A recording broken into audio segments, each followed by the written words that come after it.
Place à l'invité sport de ce vendredi. Nous parlerons du Nigeria où Gernot Rohr a prolongé avec les Super Eagles pour 2 ans et demi encore. On évoquera aussi les compétitions africaines à l'épreuve de Covid-19.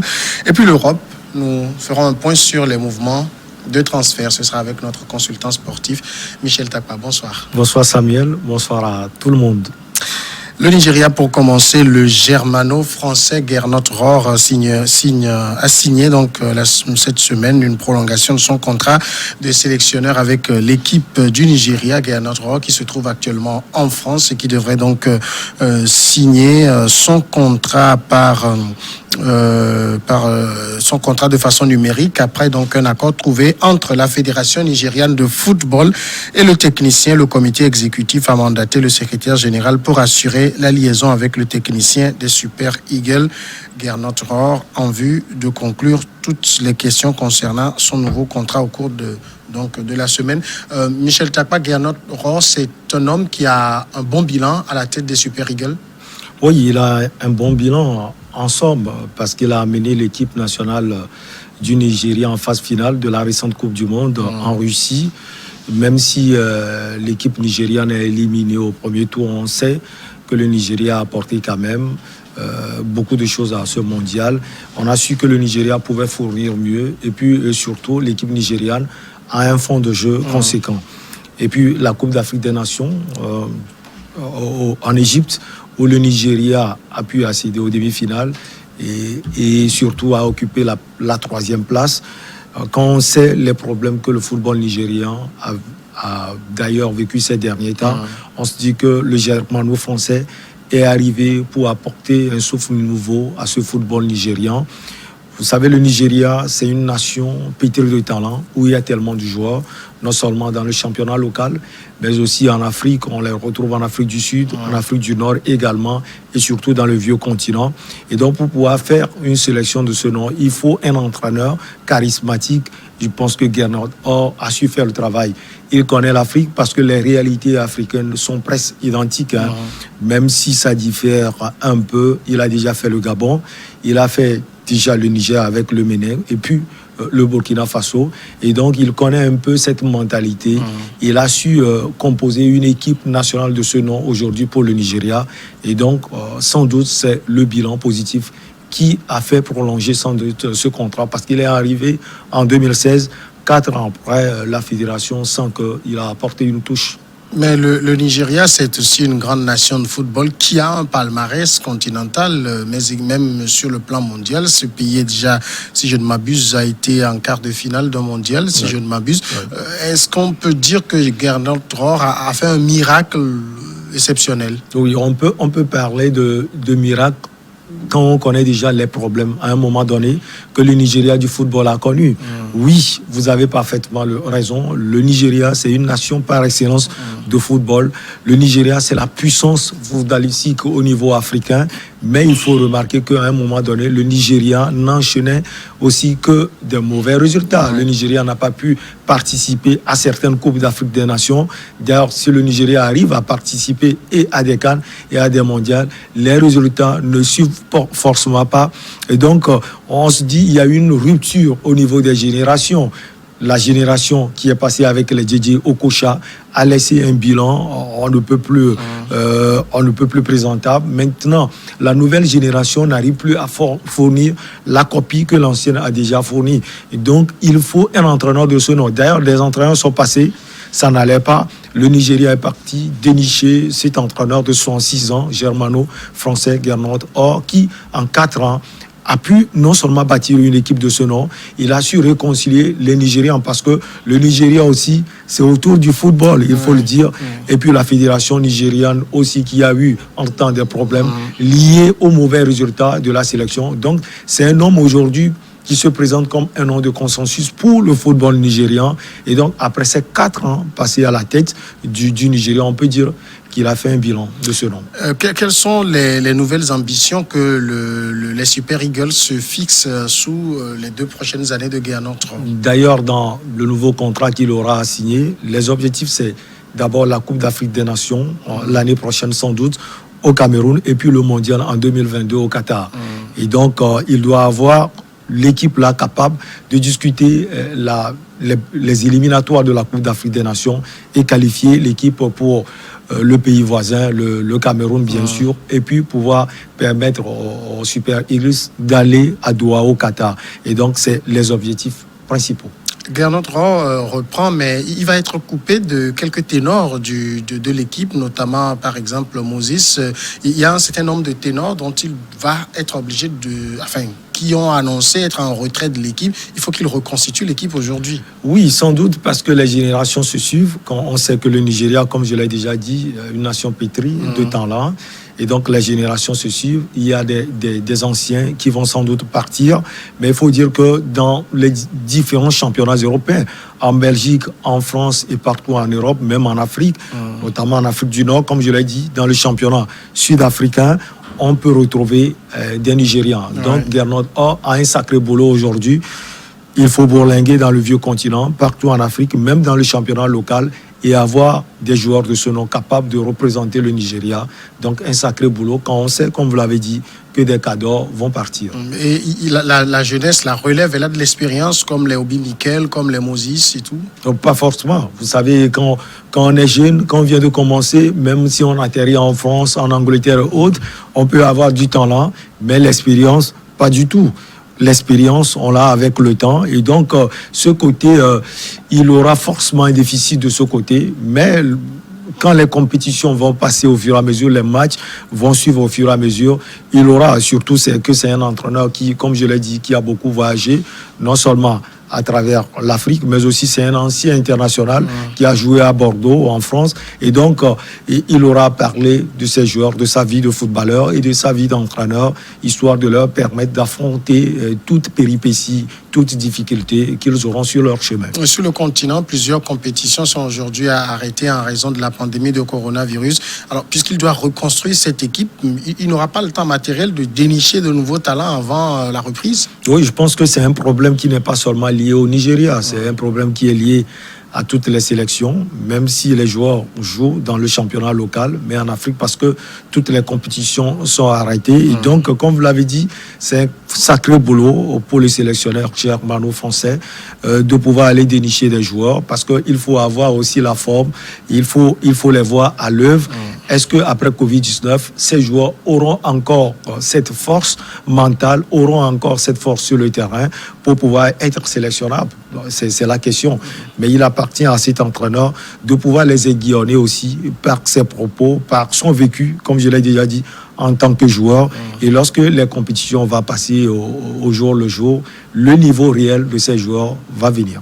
Est-ce que Gernot Rohr fait partie de ces entraîneurs qui mouillent le maillot, qui sont aux côtés de leur équipe, ou bien parce qu'on connaît aussi cette classe d'entraîneurs venus de l'Occident qui signent des contrats, mais le boulot est fait par l'adjoint, eux-mêmes ils se la coulent douce? Vous savez, parmi ces sélectionneurs africains, les locaux, quand on veut parler de Aliou Cissé ou bien du sélectionneur algérien, parmi ces entraîneurs, Gernot Rohr, aujourd'hui, on le présente comme l'un des meilleurs. Et l'atout premier de cet entraîneur, c'est qu'il est proche des joueurs. Il discute souvent avec eux.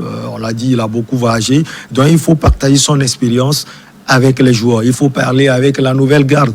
Et il faut associer cette nouvelle garde avec l'ancienne garde. Et je pense que Gernot Rohr arrive à le faire. Il est comme Aliou Cissé qui était ancien capitaine de l'équipe du Sénégal, qui aussi a un vécu sur le terrain. Donc, il n'a pas forcément de difficultés avec des joueurs, même si ce n'est pas à tous les niveaux. Il a eu sans doute des problèmes avec quelques rares joueurs. Mais Gernot Rohr arrive à le faire et c'est l'atout numéro 1. L'atout numéro 2, c'est que, comme on l'a toujours dit, le Nigeria a toujours eu des talents sur le plan local et au niveau de ces joueurs qui voyagent beaucoup. Et donc, il compose avec l'équipe, forcément avec difficulté, mais lorsqu'on arrive à transcender cette difficulté, on arrive à jouer des phases finales de Coupe d'Afrique. Et la récente, c'était en Égypte, où il a su amener, surtout, il faut le préciser, une équipe jeune, une équipe qui a eu déjà des difficultés. La sélection a eu des difficultés. Et déjà, cette 3e place en Égypte pour la fédération nigériane de football, c'est un sacré boulot de la part de ce joueur, même si le Nigeria du football a déjà vu mieux. Mais quand on voit les difficultés que le Nigeria a eues en matière de football et surtout au niveau de la fédération. On peut se dire, voilà, c'est quelqu'un qui est arrivé à éclabousser, qui est arrivé à changer le cours des choses.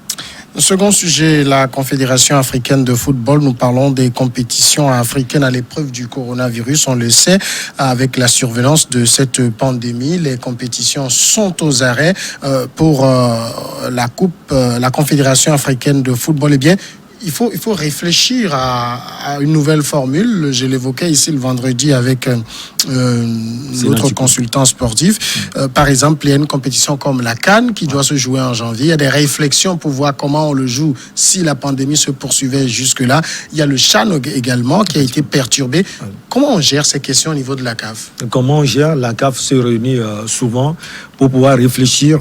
C'est aussi cela l'un des problèmes de Covid-19 sur le football africain. On va parler des problèmes de calendrier au niveau de la CAF. Vous l'avez dit, le championnat d'Afrique des Nations, le CHAN qui devait se dérouler au Cameroun a été carrément reporté à cause de coronavirus. Il y a aussi la Coupe d'Afrique des Nations. Mais avant de parler des phases finales de la Coupe d'Afrique des Nations, les éliminatoires ont été aussi reportés à une date s'inédiée parce que le calendrier on n'a pas encore un calendrier qui puisse dégager les journées qu'on aura, que les différentes sélections auront à jouer. Et donc voilà, c'est d'abord un problème de calendrier. Et donc la CAF se réunit chaque fois. Et surtout qu'au niveau de la CAF, il y a un problème. Moi, je l'ai toujours dit, la CAF n'arrive pas à maîtriser les différentes confédérations. Vous avez vu, au moment de coronavirus, il y a le Burundi qui a continué son championnat. Il y a certains pays qui ne sont pas en longueur d'onde avec la Confédération africaine de football. Il y a même certaines confédérations qui critiquent la CAF comme quoi la CAF n'attend que des décisions de la FIFA pour pouvoir aussi s'aligner derrière ces difficultés. Donc, on a l'impression que la CAF n'est pas indépendante. Elle n'est pas aussi éloignée de la FIFA. Et donc, il y a aussi ce problème de leadership de la CAF. Et donc, ce temps de coronavirus permet aussi à la CAF, que ce soit en visioconférence, que ce soit à des réunions aussi rares, de réfléchir non seulement sur les calendriers, mais sur les compétitions aussi à venir. Alors, pour une grande compétition comme la Coupe d'Afrique des Nations, qui est censée être jouée en janvier prochain au Cameroun, où les éliminatoires ne sont pas finis, nous bientôt juin, est-ce que le risque d'un report n'est pas vraiment dans l'air? Oui, il y a risque de report. Et d'ailleurs, dans les réflexions, on parle non seulement de report, mais on peut également envisager des risques d'annulation pure et simple de la Coupe d'Afrique des Nations. Tout dépendra de comment l'extension de coronavirus est. Donc voilà, la CAF est devant un réel problème aujourd'hui. Et les têtes pensantes de la Confédération africaine de football sont en train de penser à cela. Mais on parle plus de report. Déjà, la Coupe d'Afrique des Nations, l'année prochaine, en 2021 au Cameroun, et le CHAN, sans doute l'année prochaine également. Maintenant, on se pose les questions comment ces deux compétitions puissent avoir lieu justement dans une seule année, en 2021 au Cameroun. Et surtout, il faut revoir les infrastructures au niveau du Cameroun. Si ce Cameroun est prêt à accueillir au prime abord le championnat d'Afrique des Nations et puis la phase finale de la Coupe d'Afrique des Nations. Donc, c'est un tas de problèmes qui est aujourd'hui déposé sur le bureau de la Confédération africaine de football, qui, comme je l'ai dit, n'est pas aussi en odeur de sainteté avec les autres confédérations pour cogiter avec elle. Donc, la Confédération africaine de football est obligée quelquefois de faire la main à la FIFA. Et c'est là où on parle quelquefois de l'ingérence de la FIFA. Il faut savoir faire le distinguo entre les choses. C'est quelquefois la CAF qui fait appel à la FIFA pour pouvoir résoudre ces problèmes. Alors, reporter une compétition comme la CAN, par exemple, on sait que les joueurs... il y en a qui sont des binationaux, qui viennent des grands championnats. Il y a aussi la Coupe du Monde qui s'approche à grands pas. Est-ce que le report ne risque pas d'avoir plutôt des incidences fâcheuses? Beaucoup d'incidences. Quand vous parlez des championnats européens, des étrangers, par exemple la France, qui a décidé d'arrêter son championnat, il y a beaucoup de joueurs africains qui jouent en France. Est-ce qu'ils auront la forme? Il y aura sans doute des entraînements individuels, mais ce n'est pas la même chose qu'un entraînement collectif. Et donc, ce sont des joueurs qui seront sevrés du football durant tout ce temps. Ça va être un problème pour les sélectionneurs. Ça va être sans doute un problème pour l'équipe nationale de ces pays. Vous prenez peut-être la Guinée-Conakry, qui a en son sein beaucoup de joueurs qui sont non seulement en division d'élite en France, mais aussi en division inférieure, et d'autres sélections, d'autres pays également, qui ont des différents joueurs qui sont dans des championnats européens. Et donc, ça va forcément agir sur le calendrier de ces différentes sélections. Et donc, c'est un problème complexe aujourd'hui pour la CAF. Même les binationaux dont vous parlez, voilà. Mais l'essentiel, c'est d'avoir un championnat de ce nom.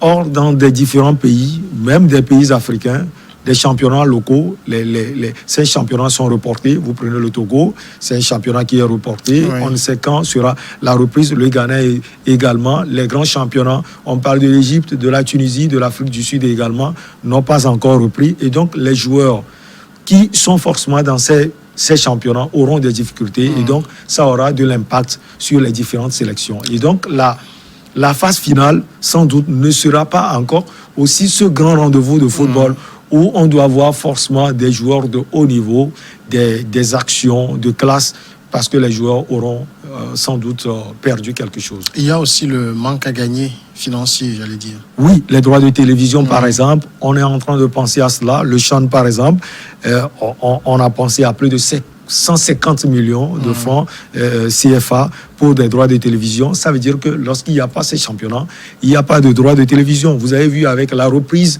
de la Bundesliga, l'autre fois, avec plus de 300 millions d'euros dépensés pour les droits de télévision. Donc, ce manque à gagner aussi va compter.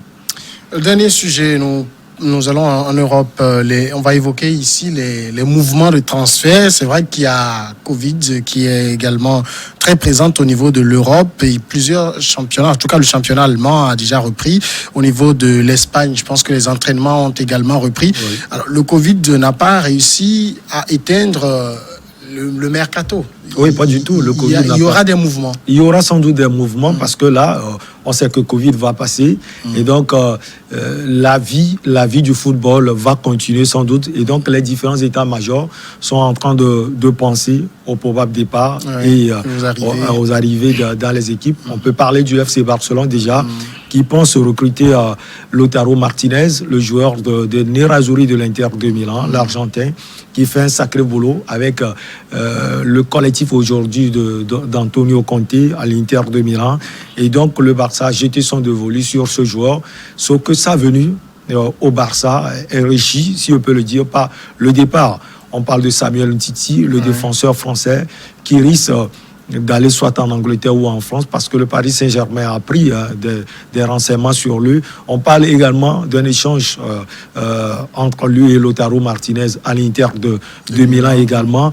Il y a d'autres joueurs, Neto, qui risquent de quitter aussi.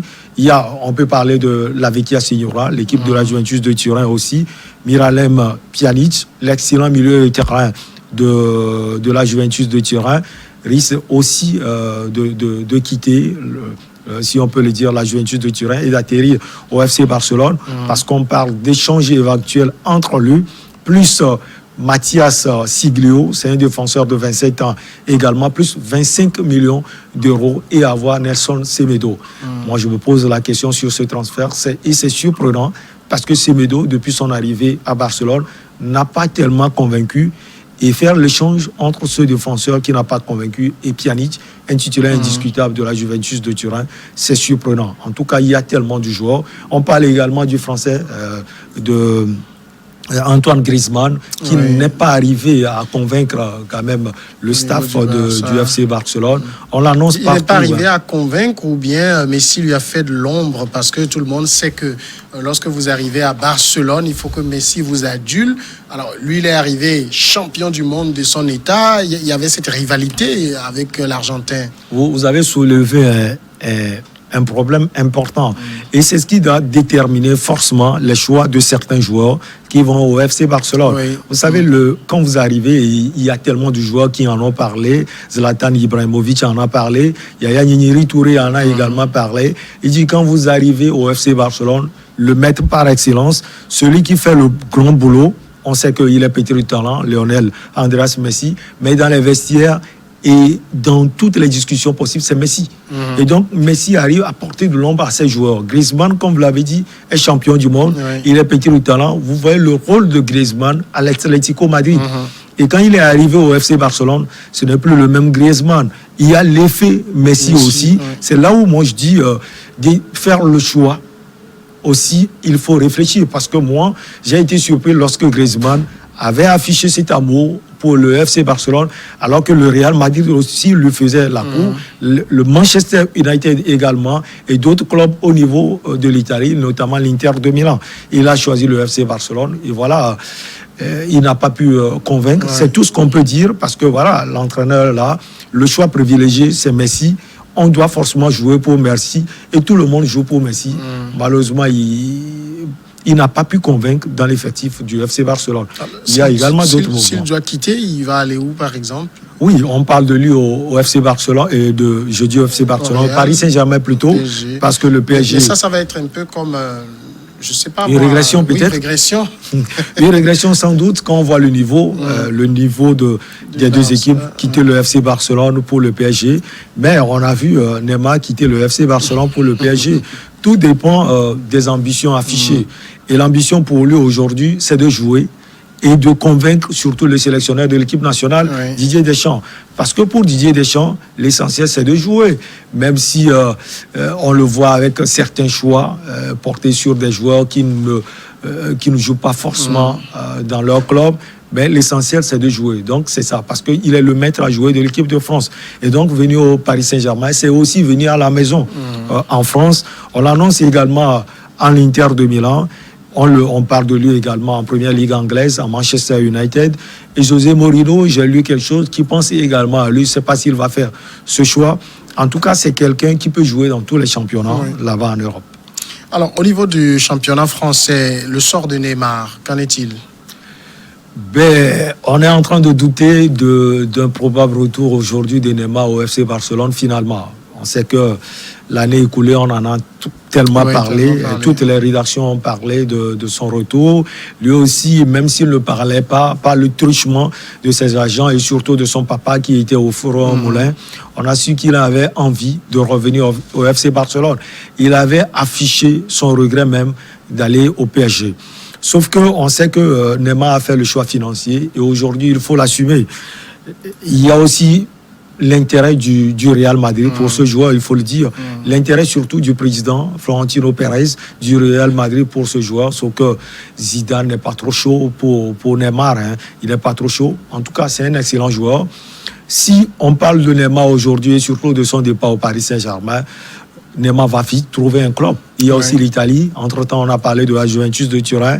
Et surtout, il avait affiché cette envie de jouer à côté de CR7, Cristiano Ronaldo. On parle également de l'Inter de Milan aujourd'hui, qui est à tous les niveaux parce que l'Inter a affiché ses ambitions. Et donc, il y a aussi l'Angleterre. Il y a tellement de clubs. Mais c'est vrai que lui, il a envie de partir. On l'a senti même l'année dernière. Mais est-ce que le PSG a envie de se séparer de lui d'abord et surtout, à quel prix? Le PSG au départ était divisé. D'abord divisé au niveau parce que les incartades de Neymar étaient trop affichés. Neymar qui prend ses congés et qui va au Brésil pour fêter son anniversaire. Il va aussi au Brésil pour fêter l'anniversaire de sa sœur. Dans le PSG, j'ai dit c'est trop. Sauf qu'à un moment donné, il faut faire la distinction entre les choses. Pour moi, c'est le PSG qui n'est pas une institution. Parce que Neymar ne faisait pas trop cela quand il était au Barça. Donc au PSG, la voie était libre pour faire toutes choses. Et donc le PSG, à un moment donné, se dit, écoutez, on peut laisser Neymar partir et faire venir un joueur de renom. On sait que quand on le laisse partir, parce que le FC Barcelone, à un moment donné, avait parlé d'échange avec le PSG. Vous me donnez Neymar, on vous donne Rakitic pour plus un joueur et puis une certaine somme d'argent. Et finalement, les discussions n'ont pas pu fournir de bonnes choses là, c'est-à-dire le départ de Neymar. On parle également de lui aujourd'hui. On dit Messi pense que le meilleur joueur avec qui il a pu jouer, c'est Neymar. Et ensuite Suarez. Donc on parle également de cela. Sauf que quand on a le marché des transferts aussi, il y a tellement de rumeurs. Ouais. Tellement de rumeurs. En tout cas, le jeune homme a affiché ce désir de quitter le Paris Saint-Germain, sauf que le Paris Saint-Germain tient énormément à lui. La preuve, lorsqu'il a été critiqué, on lui a envoyé des pamphlets et toutes choses. La première journée, sa première journée, dès la reprise, c'est lui qui a planté un but. C'est lui qui est arrivé à toujours faire la différence. Michel Takpa, merci. C'est moi qui vous remercie. Allez, on passe à la pause et on revient après le journal pour Regard Croisé.